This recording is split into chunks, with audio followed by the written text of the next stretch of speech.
Hey, Mick Holly again, and I wanted said I would tell you a little bit about how I came up with the idea of better understanding financial statements and turning them into a treasure map because most people find the financial statements really, really difficult to understand.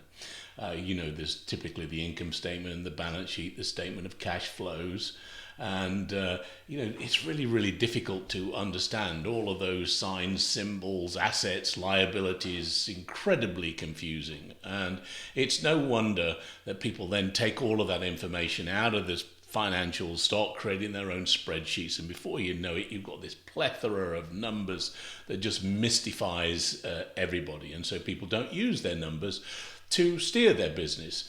And that's why people don't really understand why their cash is disappearing, because most small businesses fail because they don't have any cash. And 75% of small businesses have less than 30 days of cash on hand. Wow, if something happens, they're going under. The owners say they don't understand the numbers. They rely on their CPAs, but they pretty much only talk to their CPAs once a quarter, maybe once a year, so they're financially illiterate. And as a consequence, businesses are failing at very, very high rates. And so what I wanted to do in helping small businesses, small business owners, is help them really get a grasp of those numbers. And I really tried to think, how could I make it easy for people? Now, I went to university in Birmingham in the UK. It was famous for the fluorine chemistry department, where they separated the isotopes of uranium to help separate those isotopes for the building of the bomb. So, a very famous chemistry department. I did chemistry, and the beautiful thing about chemistry, and you probably did this in your high school, is the periodic table of elements. And this guy Mendeleev in 1871 saw patterns, and so what he saw was these periods where different elements would start to exhibit similar properties, and those elements also fell into groups, and you could predict different elements. And so he had gaps in the table, and he could predict the properties of those elements before they were discovered.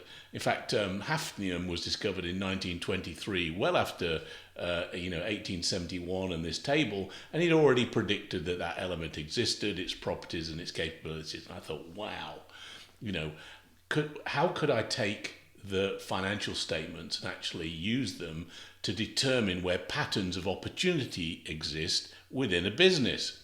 So here's the full version of the periodic table. Very beautiful thing.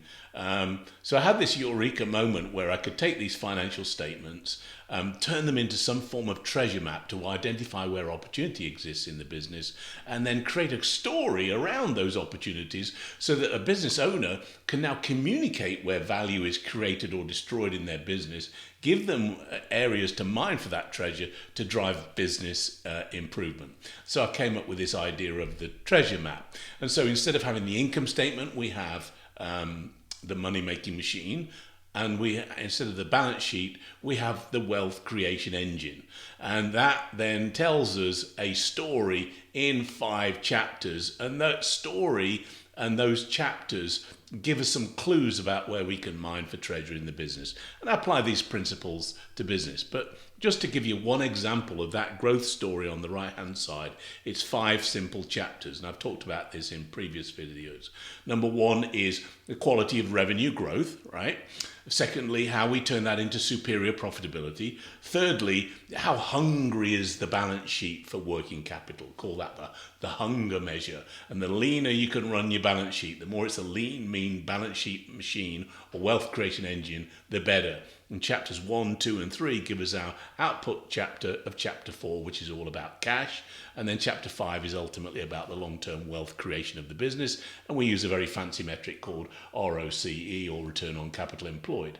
But let just give you one little insight for this very, very simple schematic, right?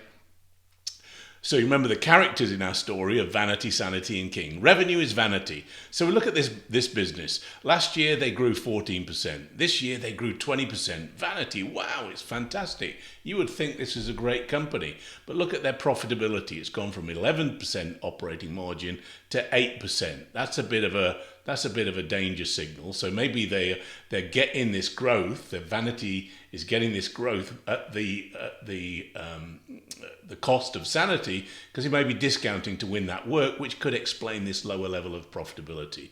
But their working capital requirement has gone up, right? So it's getting hungrier for cash. He needs more cash to work.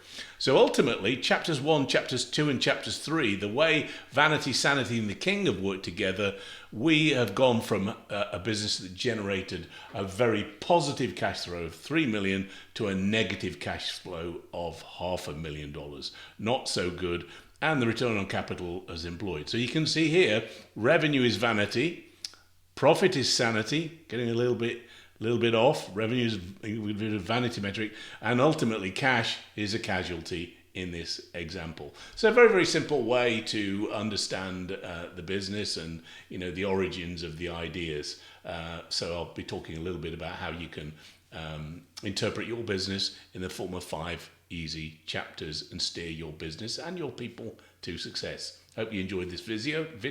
I'm going to move on to talking a little bit more about sales and sales by the numbers in the next series of videos.